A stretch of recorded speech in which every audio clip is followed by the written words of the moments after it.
further cemented this partnership.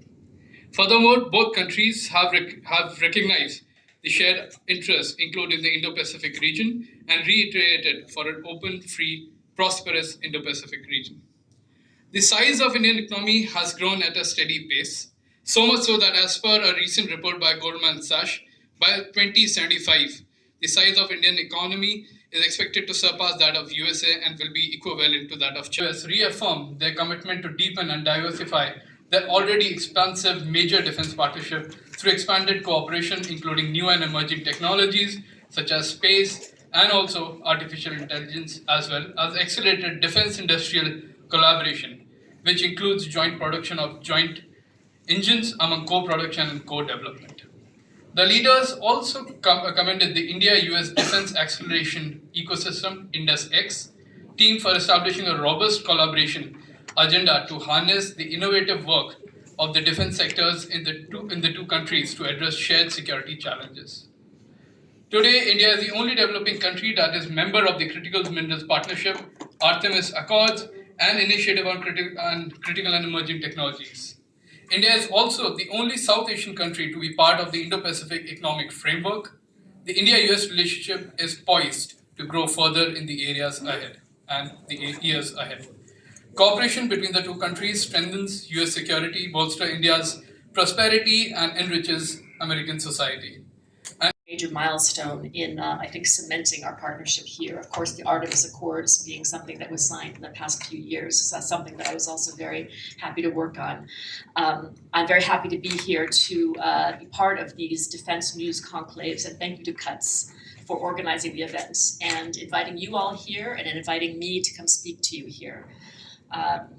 We work closely with the Indian government on some of our most vital priorities, and these include things that you had just heard about, but also in general terms, increasing mutual prosperity, countering the climate crisis, upholding a free, open, and secure Indo-Pacific, and maintaining a rules-based order grounded in international law with respect for human rights. And all of these things we're working on in multiple facets, to include with the Quad, which is something I'm sure most of you know about. But few areas of our bilateral relationship have seen as much progress as the defense relationship. Over the last 2 decades, the US has become a significant supplier of defense equipment to India and become India's largest military exercise partner. And I'm looking forward to Tiger Triumph, which is we'll be doing that in Vizag with the Eastern Naval Command just coming up in March. The bilateral defense trade with India has grown exponentially year on year. We were close to zero in 2008. And that's about 25 billion now at the end of 2023. And that's a remarkable jump just in 15 years only. Several US aerospace companies have established partnerships with Indian counterparts, facilitating technology transfer and enhancing indigenous defense production capabilities. Including some work that's taking place here in Hyderabad. And both Boeing and Lockheed Martin have set up joint ventures here with Tata, and I think we'll be hearing from some of their implementers as well today. And I've had a chance to visit both, and what an impressive array of production is coming out.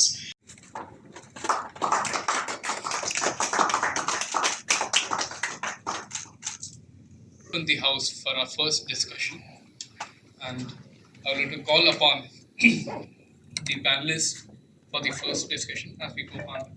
Before which we have a quick 10 minutes breakout for if somebody wants to go for tea, coffee, which is served right outside.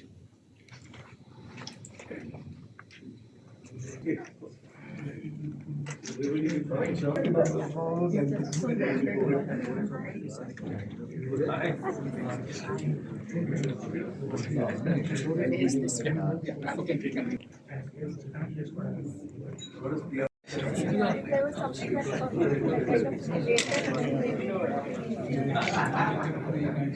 of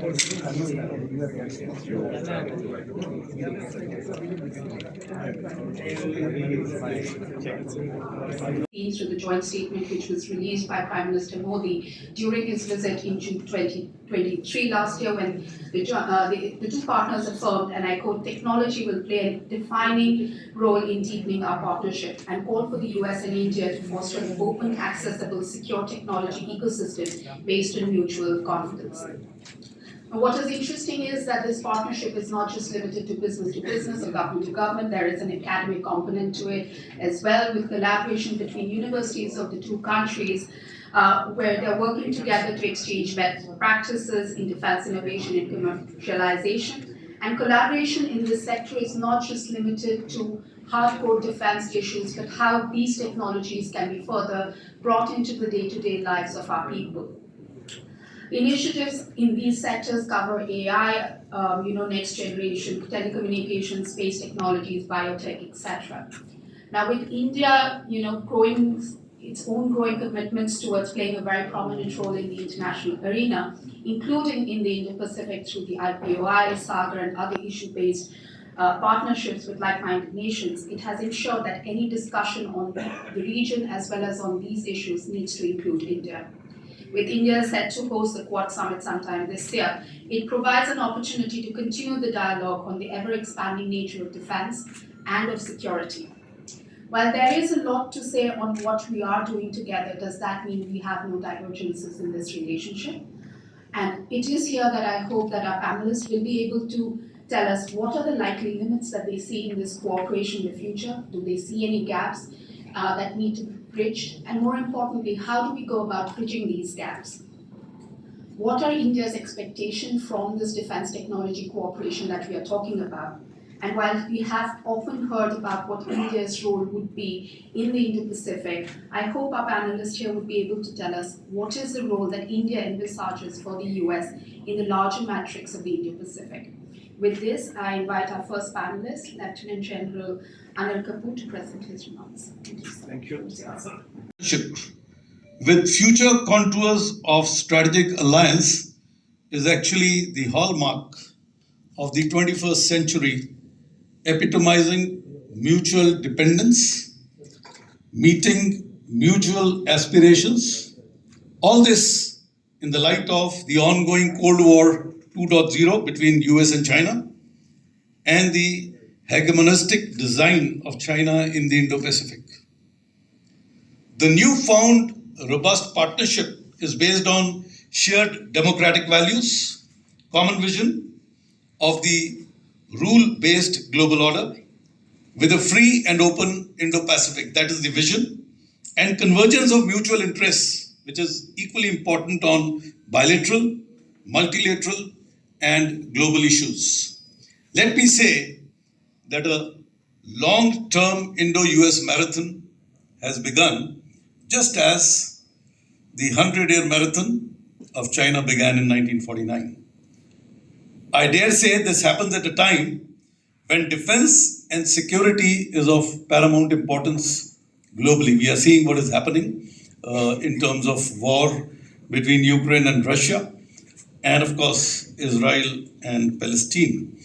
And therefore, the center of gravity of this partnership is contingent upon three things to my mind. One, defense preparedness, wherein we meet our gaps, mutual gaps.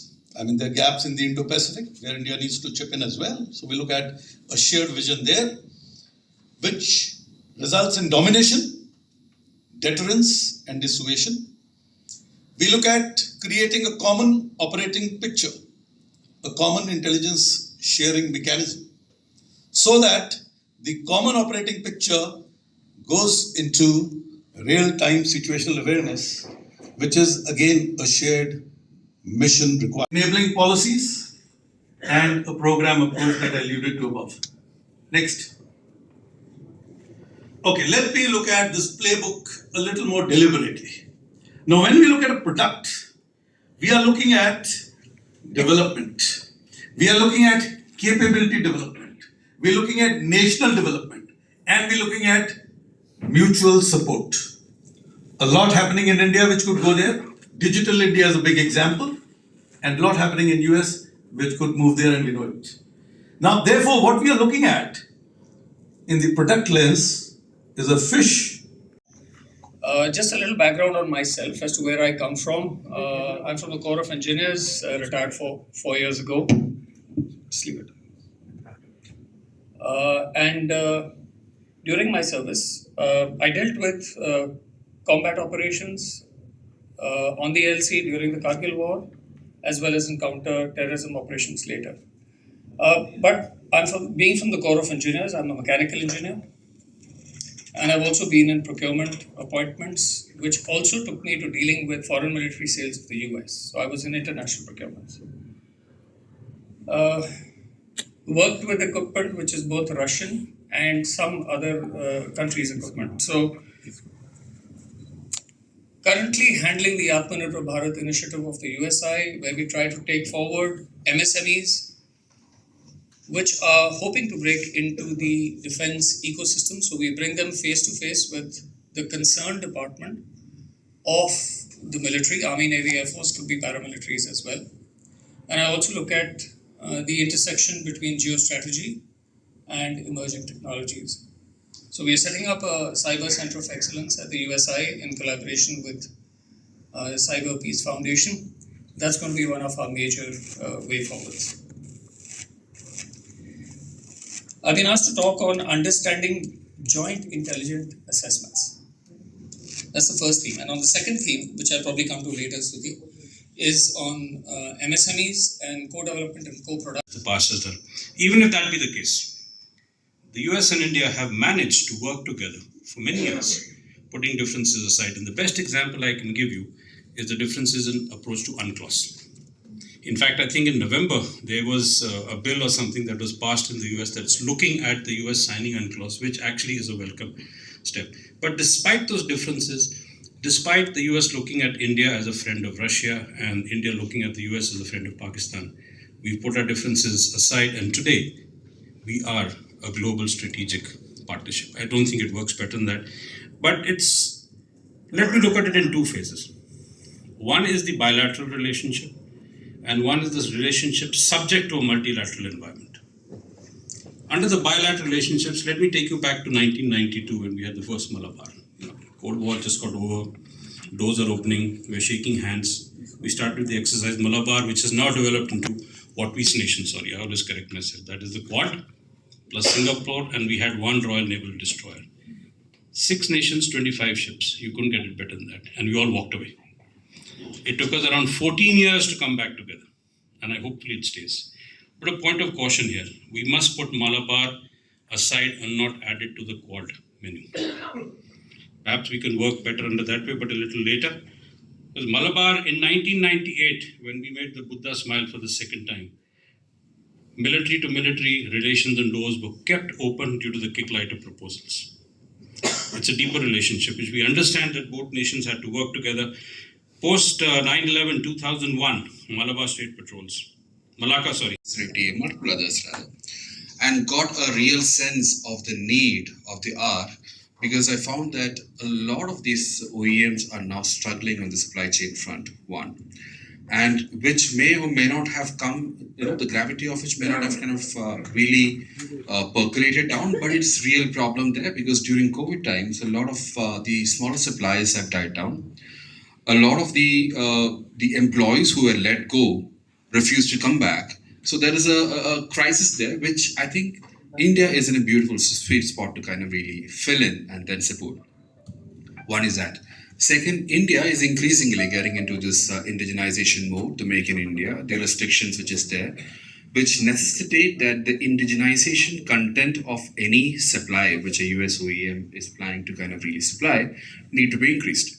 Now, probably there may be reservations with respect to the core technology, but there are a lot of other areas where the Indian MSMEs, the IT firms, the electronic manufacturing firms, etc. can support towards this indigenization goals. And that is one reason why the US OEMs have been aggressively increasing the supply chain pace. In fact, they're doing a lot of campaign. If you were to look at it 5 years or 10 years back, for an MSME in aerospace and defense to get into the OEM supply chain, big hurdles, and the learning curve was quite steep, and the time taken was quite long, and many of them really hadn't tried. But those who tried really got. In fact, only the biggies like the Tatas and the Mahindras, or for that matter, Adanis or L&Ts and Godrej's managed to get the large ticket orders.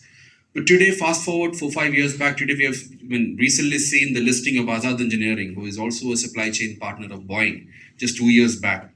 And 2 years prior to that, they were a very small company. So the growth of the MSMEs in the country are spectacularly, quick. And in fact, the advantage which Hyderabad has apparently is that we have close to, our statistics says 1,000 MSMEs who are dedicated into aerospace and defense in various tier 1, tier 2, tier 3 levels, of which probably 200 of them may be really serious players who are mature enough to take on technology. Because one of the main botherations or complaints that the OEMs give when they're insisting on the tech transfer is that the industry is not mature enough to kind of absorb the technology.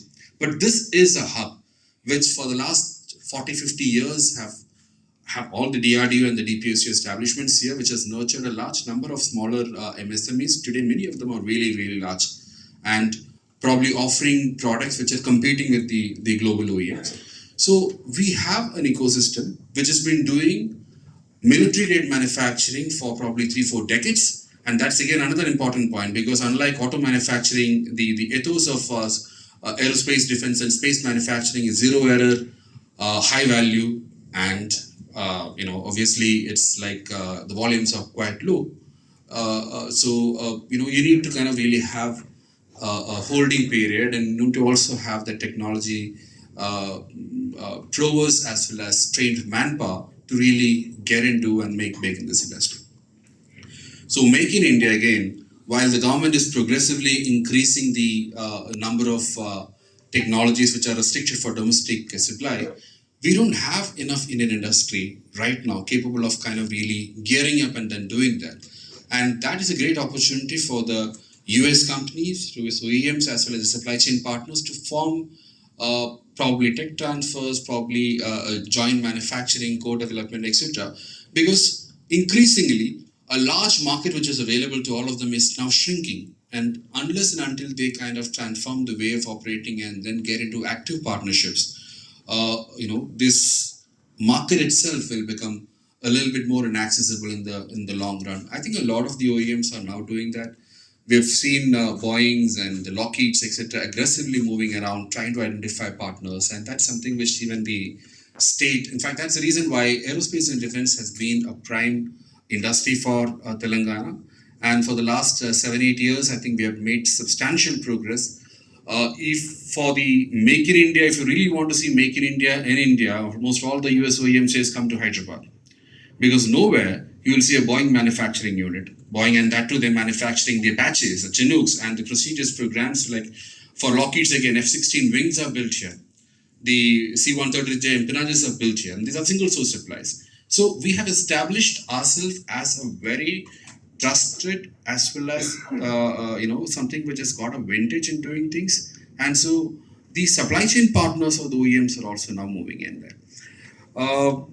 Again, what the government is doing for supporting the industry, we create dedicated aerospace parks. So that's infrastructure side, policy-wide, we have an aggressive policy of attracting the investments. For all the mega projects, which the any of these programs, we kind of offer customized tailor-made policies, which is fairly aggressive, and that's the reason why we see a large number of these investments coming to India, despite there is push for corridors and other reasons. The government also has been focused on increasing the skilling partnership. So we do have OEM partnership for skilling. We have Center of Excellences with OEMs themselves are created. Besides, the state has entered into partnership with the global universities like Cranfield University and Brilla Nautical University, US. Basically wherever the OEMs are there, we try to kind of get their skilling partners to have the same training available in Hyderabad at probably Indian rates.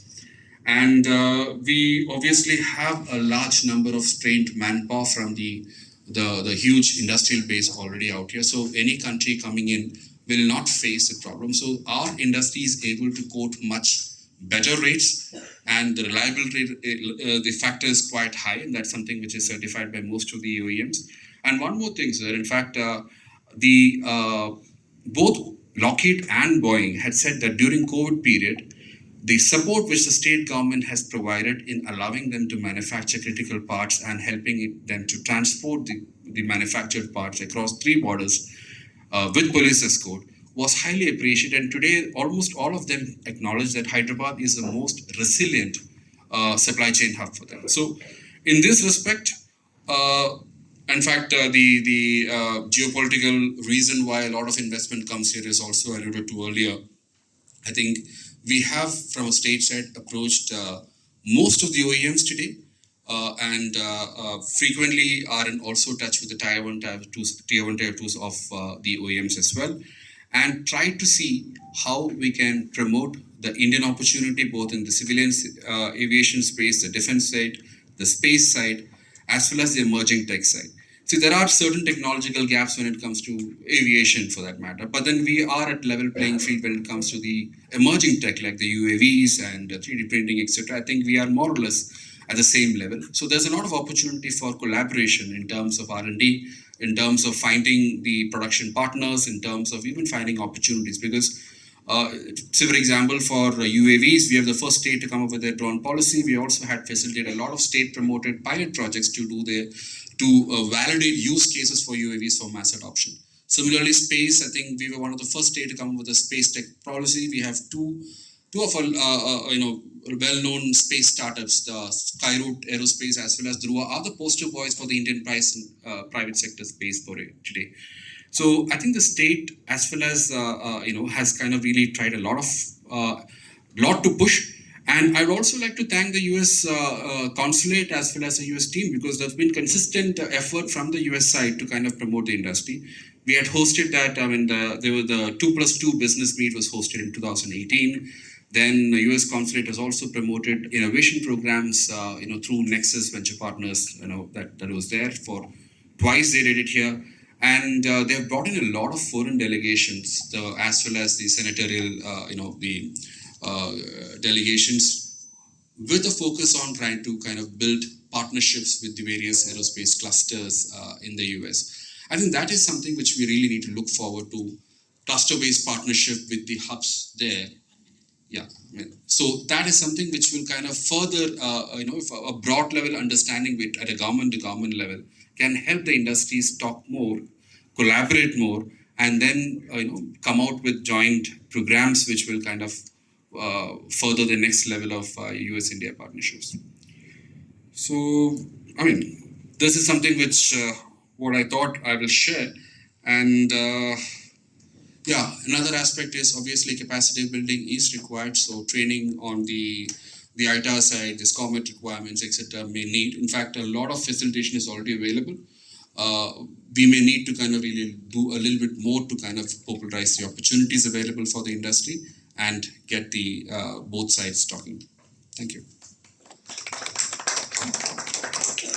And thank you so much to CUTS for giving me this opportunity to reach out to an audience outside of Delhi and Washington.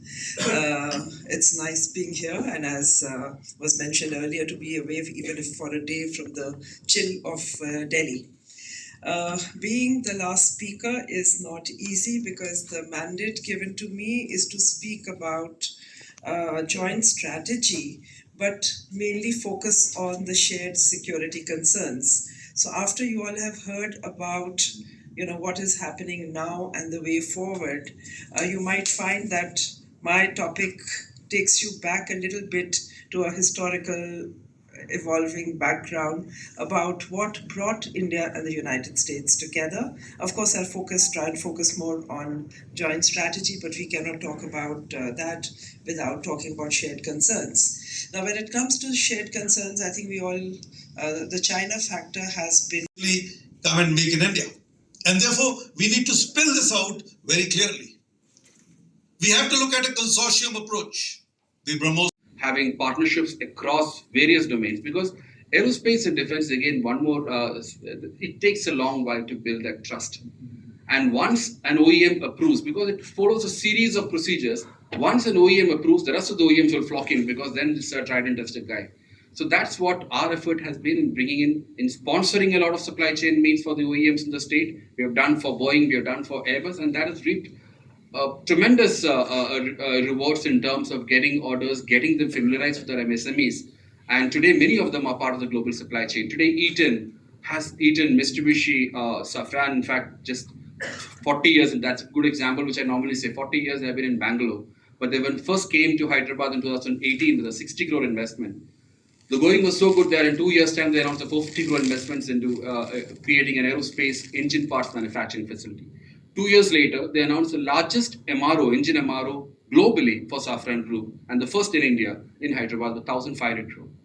And without our asking, they also shifted their 800-seater IT division to Hyderabad.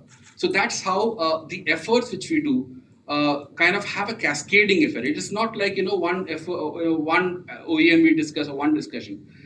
In fact, for the Safran discussion, we also used to say that 400 interactions, lot of multiple meetings. It takes that kind of confidence building to get a credible foreign player to kind of come and have partnership with India. And that's the story. This is a playbook for not just for Hyderabad, for every defense ecosystem which the country is trying to promote today. Great. Thank you.